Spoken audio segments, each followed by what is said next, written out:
అత్యంత ప్రేమ కలిగిన దేవుని నామానికి మహిమ కలుగును గాక. వాక్యోదయ కార్యక్రమాన్ని వీక్షిస్తున్న మా ప్రియులకు ప్రత్యేక వందనాలు తెలియజేస్తూ ఉన్నాం. యేసుక్రీస్తు మార్గం, సత్యం, జీవమైనాడు. ఆయన ఎరిగిన బిడ్డలు అత్యున్నత సింహాసనాసీనుడిగా ఆయన సార్వభౌమత్వాన్ని నిత్యం అనుభవిస్తూ ఉంటారు. ఇజ్రాయేలు స్తుతుల సింహాసనం మీద ఆసీనుడగు దేవుడు పాపం నుండి, మరణం నుండి, శాపం నుండి, రోగం నుండి, పాతాల నుండి మనిషిని విమోచించే సర్వశక్తి గల దేవుడు. మన ప్రభువు అత్యున్నత సింహాసనం మీద ఆసీనుడై ఉండి తన పరిశుద్ధ చొక్కా అంచుల చేత దేవాలయాన్ని నింపుతున్నటువంటి ఓ ప్రత్యేకమైన దర్శనాన్ని ప్రవక్త యెషయా గ్రంథంలో 6వ అధ్యాయంలో అనుభవిస్తున్నటువంటి దృశ్యాన్ని దేవుని యొక్క వాక్యంలో గమనిస్తాం.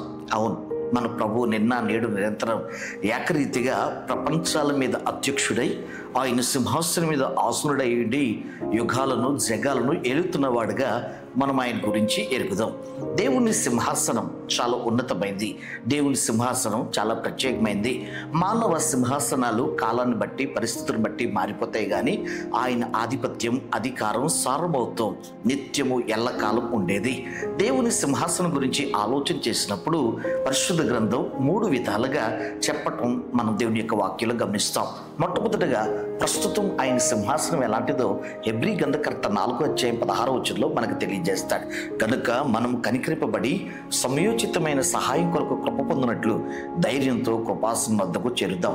ప్రస్తుతం యేసు ప్రభువారు కృపాసింహాసనం మీద ఆసీనుడై ఉన్నాడు. మానవుని యొక్క పాపాన్ని క్షమించడానికి, పశ్చాత్తాపడిన ప్రతి వారికి ఆయన ఉన్నతమైన వాత్సల్యతను చూపించడానికి ప్రభు ఆయన కృపాసింహాసనం మీద ఆసీనుడై ఉన్నాడు. ఈ దినాల్లో సమయోచితమైన సహాయం కొరకు మనము దేవుణ్ణి వేడుకుని మహిమ కలిగిన ఆయన యొక్క ఐశ్వర్య ఆశీర్వాదాన్ని, దైవిక కృపను పొందడానికి ఆయన సింహాసనం కృపాసింహాసనం. అందుకే ఈ కాలంలో ఎన్ని బలహీనతలు కలిగి ఉన్నా, అవిధేయతలు కలిగి ఉన్నా ప్రభు యొక్క వాక్యం ద్వారా పట్టబడి పశ్చాత్తాపడి దేవుని వైపు తిరిగినప్పుడు దేవుడు తిరిగి కనికరించి ఆయన పనిలో చేర్చుకుంటాం, రక్షణ ఆశీర్వాదం అనుగ్రహించటం, ఆత్మ సంబంధమైన దీవెను అనుగ్రహించి తిరిగి ఆ వ్యక్తికి స్వస్థత, విడుదల, విమోచన ఇవ్వటం పరిశుద్ధ గ్రంథంలో చూస్తాం. ప్రస్తుతం ఆయన కృపా సింహాసనాసీనుడిగా చూస్తున్నాం. కానీ ఒకరోజు రాబోతుంది, ఆ సింహాసనం ఎలా మార్చబడబోతుందో ప్రకటన గ్రంథం 20వ అధ్యాయం 11వ వచనంలో మనం చూస్తాం. మరియు ధవలమైన మహాసింహాసనము దాని యందు ఆసీనుడైన ఒకరిని చూచితిని. భూమి ఆకాశాలు ఆయన సముఖం నుండి పారిపోయాను, వాటికి నిలువ చోటు కనబడకపోయాను. ప్రస్తుతం కృపా సింహాసనం మీద ఉన్న మన ప్రభువైన యేసుక్రీస్తు ఒకరోజు రాబోతుంది, సర్వ సృష్టికి న్యాయం తీర్చి మానవుడు మాట ద్వారా లేకపోతే క్రియ ద్వారా, దేహం ద్వారా జరిగించిన ప్రతి పనికి ఒక విచారణ జరిగిస్తూ న్యాయాన్ని వెల్లవచ్చేటువంటి ఒక దినము ఉంది. దీన్నే మహాదినం అంట.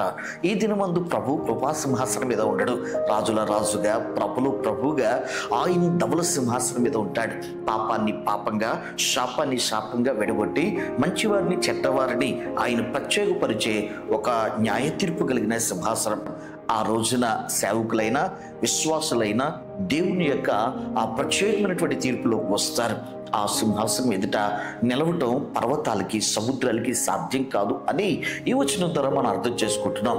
ప్రస్తుతం కృపాకాలంలో కృపా సింహాసనాసీనుడైనటువంటి దేవుని పాదాల దగ్గర ఉన్న మనం ఏ విధంగా బ్రతికినా, ఏ విధంగా జీవించినా ఆయన అనుగ్రహాన్ని పొందుతున్నాం. కానీ ఆ దినం ఆయన భయంకరమైన తీర్పు తీర్చబోతున్నాడు. ఆ ధవల సింహాసనం ఎదుట ప్రతి వానికి తీర్పు జరగబోతుంది. ఆ రోజు సేవకుడని, విశ్వాసి అని, అపోస్తుడని, ప్రవక్తని కనికరింపబడే అవకాశం ఉండదు. ఎవరిని వానికి చొప్పున ఆయన సిద్ధపరిచినటువంటి జీతం వారికి దొరుకుతుంది అనే విషయాన్ని ప్రభు ఈ సందర్భంగా జ్ఞాపకం చేస్తున్నాడు. ఈ మాటలు వింటున్న శ్రోతలారా, ఒకరోజు రాబోతుంది కృపా సింహాసనం విడిచిపెట్టి ఆయన న్యాయపు ధవల సింహాసనం మీద రాబోతున్నాడు. అప్పుడు తగిన మెప్పు, తగిన దీవెన, తగిన పురస్కారం మన జీవితంలో మనకు కలగడానికి తప్పనిసరిగా మనము సిద్ధపడాలి, జీవితాన్ని కట్టుకోవాలి. అప్పుడు ఆయన ధవల సింహాసనం మీద న్యాయపు తీర్పు తీర్చే ఒక బలమైన వ్యక్తిగా ఉండటం మనం చూస్తున్నాం. అయితే యుగాంతమందు లేక తీర్పు అయిపోయిన తర్వాత యేసు ప్రభువారు ఏ సింహాసనం మీద ఉండబోతున్నారో 3వ వాక్యంలో మనం చూడగలం. ప్రకటన గ్రంథం 4వ అధ్యాయం 8, 9 వచనాలు. ఈ 4 జీవులలో ప్రతి జీవికి 6 రెక్కలుండెను. అవి చుట్టూను రెక్కల లోపలను కనులతో నిండి ఉన్నను. అవి భూత వర్తమాన భవిష్యత్ కాలంలో ఉండు సర్వాధికారియగు దేవుడగు ప్రభు పరిశుద్ధుడు పరిశుద్ధుడు పరిశుద్ధుడు అని మానక రాత్రింబగలు చెప్పుచుండెను. ఆ సింహాసనమందు ఆసనుడై ఉండి యుగ యుగములు జీవించుచున్న వానికి మహిమయు ఘనతయు కృతజ్ఞతలు కలుగునుగా కానీ ఆ జీవులు కీర్తించుచున్నారు. అవును, కృపా సింహాసనం మీద ఉన్న మన ప్రభు ధవల సింహాసనం మీద రాబోతున్నాడు.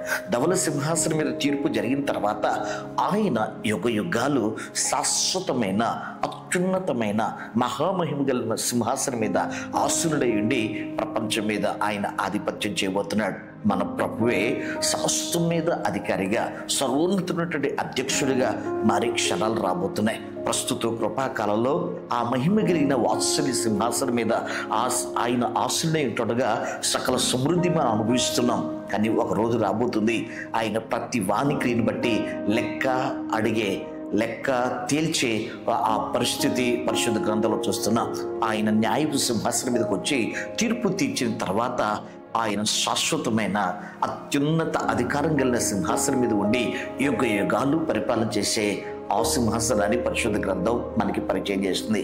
కృపా సింహాసనాన్ని అనుభవిస్తూ సమయోచితమైన సహాయం పొందుతున్న మనం భయముతో వణుకుతో రక్షణను కొనసాగిస్తూ ధవల సింహాసన న్యాయపు తీర్పులో నిలబడి దేవుని రాజ్యం చేరి మహిమ కలిగిన ఆ సింహాసన ఆధిపత్యాన్ని అనుభవించే కృప పరిశుద్ధాత్మ దేవుడు మనకి అనుగ్రహించునుగాక. ఆమేన్.